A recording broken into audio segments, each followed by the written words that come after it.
Johan Chapoutot, nous allons traiter, bon, c'est quand même pas une notion, disons une entrée dans les 100 mots de l'histoire, donc, qui est paru, rappelons la date, en septembre 2021, il y a une entrée enfant. Alors, je ne vais pas vous dire ce que j'ai lu sur la question, ça serait trop long. L'enfant et la vie familiale sous l'Ancien Régime de Philippe Ariès, évidemment. Mais avant d'en venir à la référence, aux références, quand même plusieurs historiens ont écrit sur l'enfance, pourquoi vous faites une entrée enfant? Infant, c'est celui qui ne parle pas. Eh oui. Et pourtant, il parle, et puis il entend aussi. Vous faisiez référence aux 100 mots de l'histoire. Dans ce petit livre, j'ai voulu parler de ces nouveaux chantiers historiographiques ouverts ces dernières décennies. Alors, Philippe Ariès, bien sûr. Jean-Noël Luc aussi, avec l'invention de la petite enfance. Sa très belle thèse d'État sur les salles d'asile au XIXe siècle. Françoise Mayer aussi, en histoire de l'éducation. Donc il y a eu un investissement de ce territoire-là qui n'avait pas été investi avant les années 60-70. Alors c'est lié bien entendu à un contexte intellectuel, institutionnel plus général, non seulement la psychologie infantile, des Piaget, Vallon, etc., qui ont attiré l'attention sur l'enfant, avant Dolto, la massification de l'enseignement. Bref, on voit que toute histoire est contemporaine, comme dirait l'autre, et que les champs historiographiques sont très largement, sinon déterminés, du moins irrigués par l'univers social dans lequel se déploie l'activité historienne. Donc voilà, c'était la première raison. La seconde raison de parler de l'enfance, c'est que il y a effectivement, évidemment, un intérêt personnel pour cette question-là. Déjà parce que j'ai le bonheur, la chance d'être papa de petite fille avec qui je m'entends très bien et avec qui c'est une joie de vivre le temps, d'habiter le temps. Ça, c'est une première chose. Et par ailleurs, parce que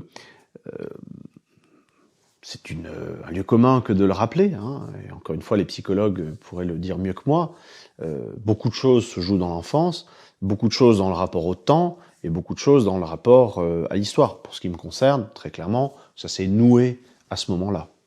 Alors, l'histoire, vous connaissez le mot de Montaigne. J'ai perdu 2 ou 3 enfants en nourrice, non sans regret, mais sans fâcherie. Là, on est au XVIe siècle. Avançons. Hegel. J'aime bien cette phrase de lui. Ce que les enfants peuvent faire de mieux avec leurs jouets, c'est de les casser. Déjà, la négativité en acte. Baudelaire, le génie et l'enfance retrouvés à volonté. On pourrait multiplier le dictionnaire des citations sur l'enfance. Les anges sont des enfants. Le culte de l'enfant Jésus en Occident n'a pas d'équivalent dans aucune religion. Et comment l'historien Johan Chapoutot, en dehors de ce que vous venez de pointer, à savoir le fait que l'histoire de l'enfance s'est particulièrement accélérée depuis les années 70, que diriez-vous, disons, de la manière dont l'historien perçoit l'enfant et l'enfance aujourd'hui au regard de ces petites citations égrenées pour faire sentir les différences dans le temps? Oui, la petite anthologie que vous avez citée est très, très révélatrice de la mutation du rapport à l'enfant. Alors chez Montaigne, on a une profession de foi stoïcienne qui est bien dictée par les conditions démographiques et hygiéniques de l'époque. On mourait beaucoup et on mourait en bas âge. Les espérances de vie à cette époque sont particulièrement basses parce que il y a une mort de masse avant l'âge de 1 an. C'est pour ça que, pour être plus précis dans le calcul de l'espérance de vie au XVIe, XVIIe siècle, il faut plutôt voir au-delà de 5 ans. C'est avant 5 ans que l'on meurt massivement. Et dès lors, Montaigne développe un amor fati, un amour du fatum, un amour du destin auquel on ne peut s'opposer. Il faut s'accommoder de la mort, celle de l'autre, celle d'autrui, comme de la sienne propre, pour s'y préparer, parce que, encore une fois, c'est une réalité sociale massive. très très présente. Et on voit donc la diffraction au gré du temps, comme au gré des inspirations philosophiques, personnelles et littéraires entre Hegel et Baudelaire. Donc le rapport à l'enfance et la construction même de la notion d'enfant est un objet historique par excellence. Mais au-delà de ça, l'enfance, c'est à la fois l'origine et le fondement. Les deux termes sont différents. Fondement plutôt rationnel, construction élaborée. L'origine, c'est quelque chose de plus ininterrogé, de peut-être plus mystérieux, que certains ont commencé à explorer massivement à la fin du XIXe siècle dans le sillage de Freud. Freud qui, justement, revient sur cette notion d'infance et qui montre que l'enfant perçoit, entend beaucoup, comprend énormément et par ailleurs parle. Pas forcément par un langage articulé et thématisé par le mot, mais parle de manière spontanée, voire symptomatologique très, très vite. Et pour ce qui me concerne, l'intérêt pour l'enfance que j'ai développé anthropologiquement, en pratique, en marchant avec des enfants, je me suis aperçu que c'était beaucoup plus simple que ce qu'on croyait. Avec un peu d'humour, un peu d'amour et un peu de dialogue, ça se passe très bien, au fond, la coexistence avec l'enfant et la coéducation ou la co-croissance avec les enfants qui nous apprennent beaucoup. Mais l'intérêt pour l'enfant, c'est aussi donc l'intérêt pour l'origine. Petite métaphore, on parlait de nature tout à l'heure, on parlait d'espaces forestiers, montagnards, etc. Moi, j'ai une fascination pour les sources. Psychanalyste, il trouverait beaucoup à dire. Vraiment une fascination sidérée pour le phénomène de la source que je peux contempler pendant des heures. La source, l'origine, la provenance, bon. Et ce qui se joue dans ces espaces souterrains dont la source procède et provient. Et l'enfance, c'est ça. C'est également l'intérêt pour ce qu'on va dire les expériences ou les espaces arcadiens. C'est d'ailleurs un de mes sujets maintenant, les retours à l'origine, les volontés sinon de rupture, du moins d'aménagement avec la modernité, avec cette idée arcadienne, rousseauiste, du et in Arcadia ego, comment mieux vivre avec le vivant, comment mieux vivre naturellement, chose dont l'enfance nous offre une image, sinon une métaphore. Donc forcément, il y a cet intérêt pour l'origine, il y a cet intérêt également pour le temps, pour l'inscription dans le temps, parce que l'enfance, c'est le moment de l'ouverture quasiment infinie, du spectre des possibles. Ce qui intéresse l'historien, parce que ce spectre des possibles va peu à peu, au gré des bifurcations et des choix, se refermer, se restreindre, et cela va devenir des futurs non advenus, ce qui va susciter chez l'enfant devenu moins enfant ou plus grand, des regrets, une forme de mélancolie ou une forme de satisfaction, selon les bifurcations qui auront été empruntées. Et ça, c'est quelque chose qui intéresse l'historien, ces futurs non advenus, ces horizons des possibles, ces émerveillements devant l'infinité des choses faisables, possibles, à un moment donné. C'est quelque chose qui est, absolument capital. Lorsque l'on veut comprendre le passé, lorsque l'on veut comprendre les contemporains d'une époque, il faut les considérer comme des enfants devant lesquels tout est possible, comme moi-même et vous-même. Nous ne savons pas ce qui va se passer cet après-midi. Nous avons quelques projets, quelques appréhensions, quelques désirs, mais voilà, il peut se passer des choses. Et nous ne le savons pas. Donc le futur est assez ouvert. Il le sera un peu moins ce soir, au regard de cet après-midi. Bon. Donc ça, c'est une manière de considérer le temps qui est particulièrement stimulante. Il y a un autre pan dans ce que vous venez de dire, c'est le fait que l'enfance, c'est l'univers des possibles, de la première fois aussi, au sens où Serge Danet disait que le cinéma était l'art de la première fois, mais la première fois, c'est comme la source, ça existe. Mais il y a ce qu'on appelle les enfants violents qui ont été étudiés, notamment au travers des guerres de religion, par l'historien Monsieur Crouzet.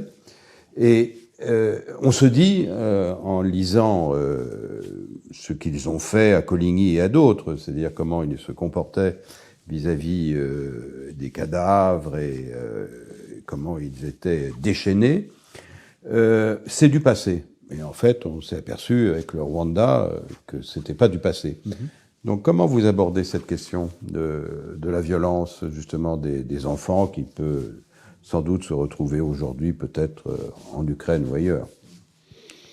Ça, vous faites référence à plusieurs livres de Denis Crouzet, Les guerriers de Dieu, déjà, où il aborde déjà ce traitement du cadavre de Coligny par les enfants parisiens, et puis son dernier ouvrage en date sur la violence des enfants pendant les guerres de religion, ce qui est un sujet limite pour les sciences humaines et sociales, que ces phénomènes de violence paroxystique et a priori tabou et ininterrogeable, puisqu'on associe l'enfance à l'innocence, les saints innocents. C'est d'ailleurs pour ça qu'ils sont violents et qu'ils sont encouragés à la violence dans le contexte des guerres de religion. Alors déjà il faut voir ce que l'on entend par enfant, parce que les enfants qu'étudie Denis Crouzet, c'est des enfants de 4, 5 ans et plus, qui sont déjà des survivants d'une mort de masse, qui est la mortalité infantile du XVIe siècle.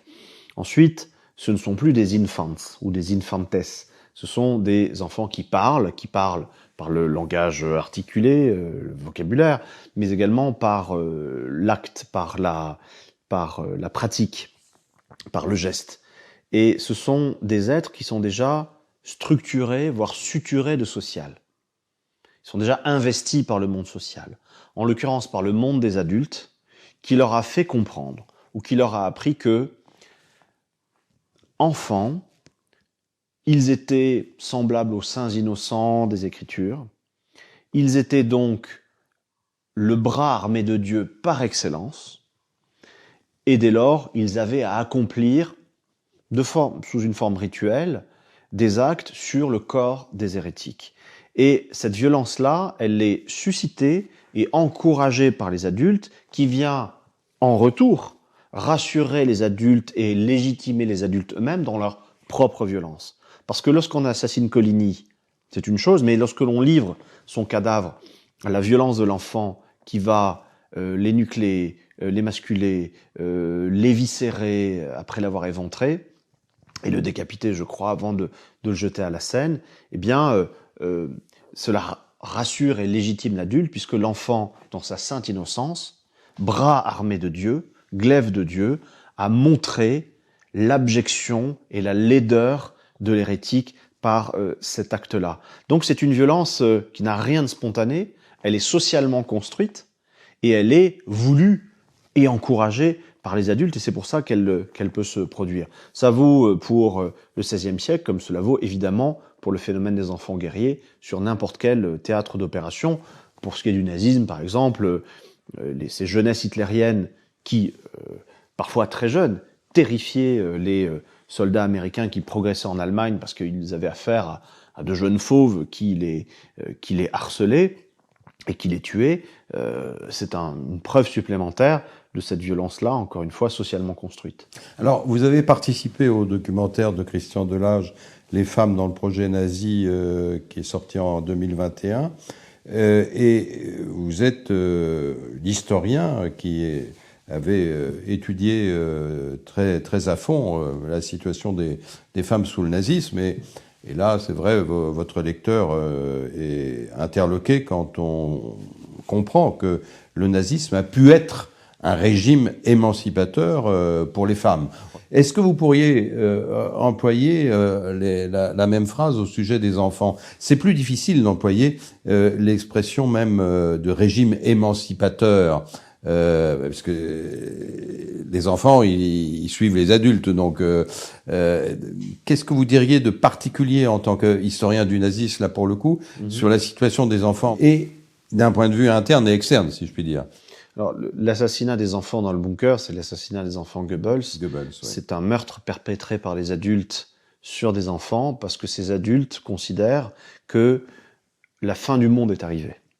Et que comme l'écrivent Eva Braun et puis Magda Goebbels, un monde sans national-socialisme n'est pas possible, n'est pas pensable, que véritablement la prophétie advient, celle de la fin du monde, avec l'arrivée de la dévastation stépique, soviétique, qui va détruire la civilisation. Le monde n'est plus vivable, le monde n'est plus possible, et donc les adultes se suicident et pratiquent l'infanticide.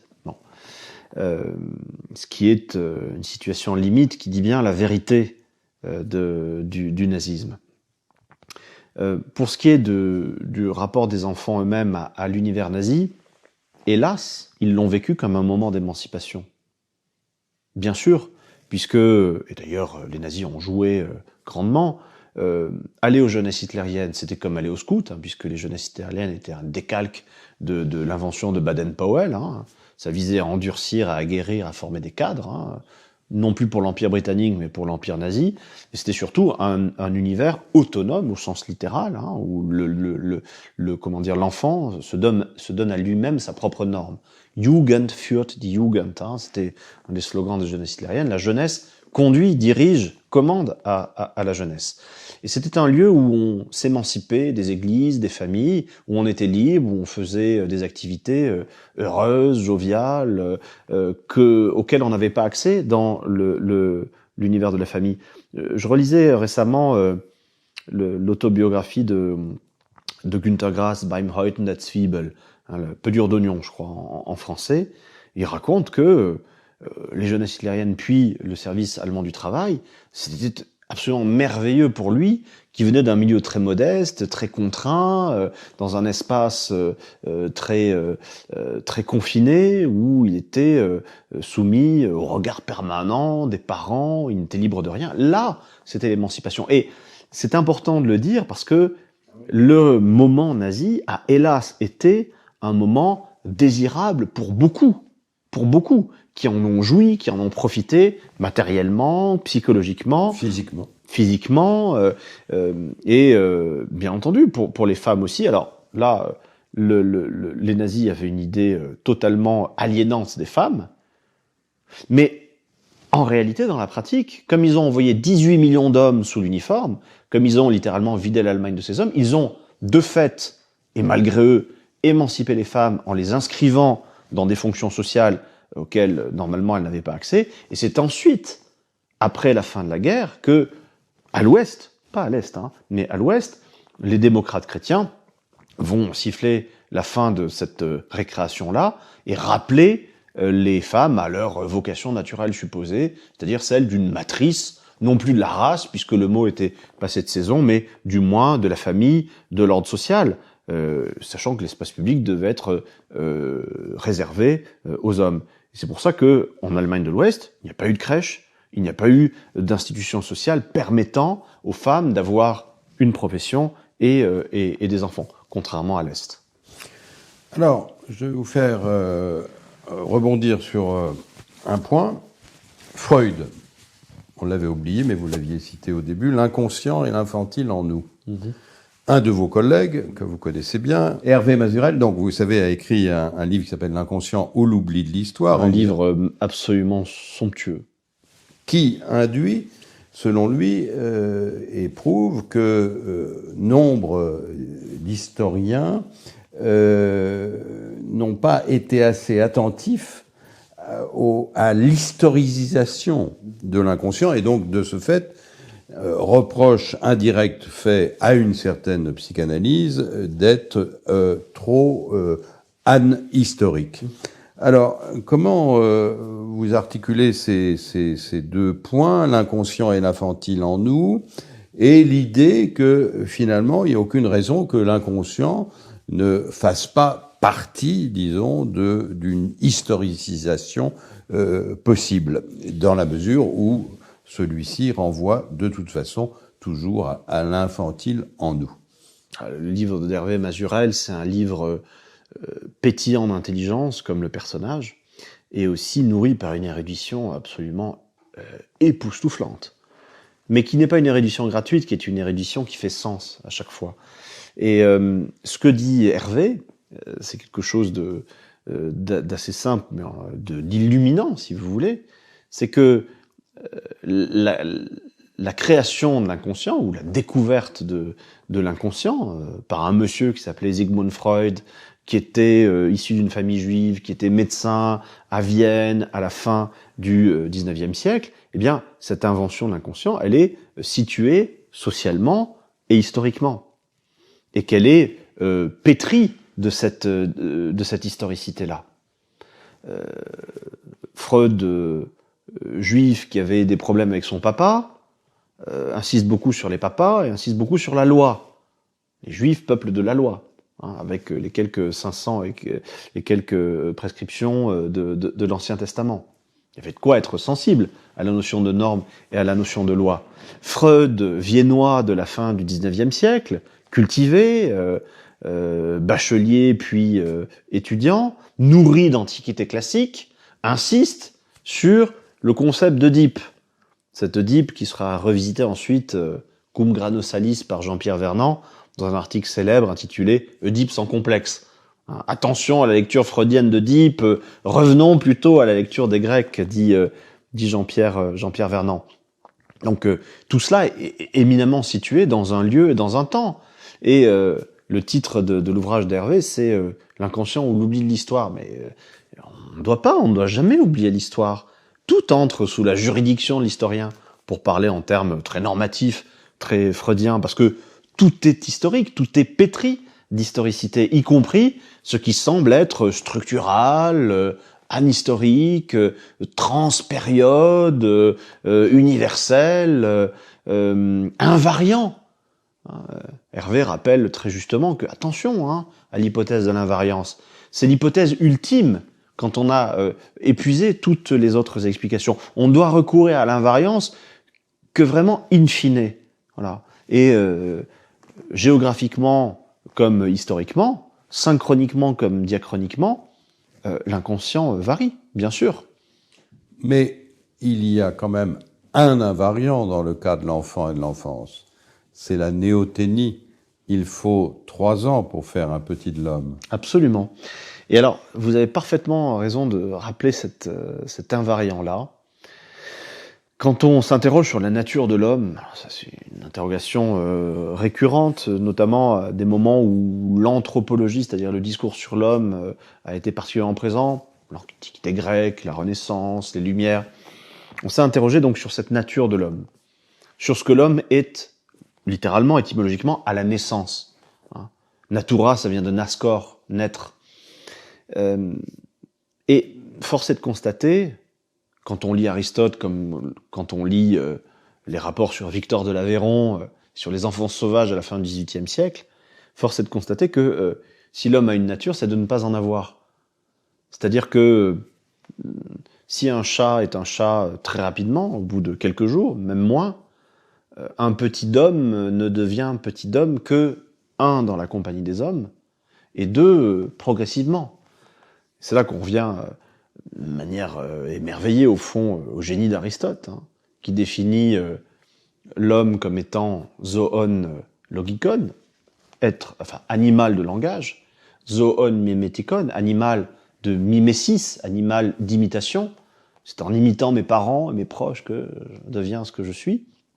Et zoon politikon, c'est-à-dire animal de cité, animal social. Fabuleuse intuition, parfaitement exprimée par Aristote, que le siècle des Lumières viendra confirmer par le phénomène des enfants sauvages. Vous mettez un nourrisson au milieu des moutons, il devient mouton s'il survit. Au milieu des loups, au milieu des chats, il devient loup, il devient chat. C'est assez fascinant, cette plasticité. Et c'est là qu'on revient, via l'enfance, à la liberté. Nous sommes indétermination. Nous sommes totale indétermination. Nous sommes ouverture radicale, quasi absolue, du champ des possibles, au moment où nous venons au monde et nous venons à l'être, parce que nous pouvons être absolument tout. Contrairement au chat ou contrairement à la souris qui, très rapidement, vont être chat et souris, quasi immédiatement, en comparaison du processus d'hominisation, si vous voulez. Ça, c'est quand même absolument fascinant, et c'est une des choses auxquelles l'histoire rend sensible. Est-ce que vous seriez pas un peu spinoziste au moins sur ce point, c'est-à-dire une capacité d'affect en droit infini, à la différence des animaux. L'homme aurait cette capacité d'être affecté. D'être affecté, d'être parlé, de parler. Et puis, là où je serais un peu moins spinoziste ou spinozien, quand même, peut-être aussi par le choix de se déterminer. De se déterminer. J'aurais pu être membre d'un cabinet de conseil. J'aurais pu être manager. J'aurais pu être énarque. Je me suis déterminé à être autre chose pour vivre une vie pleinement humaine.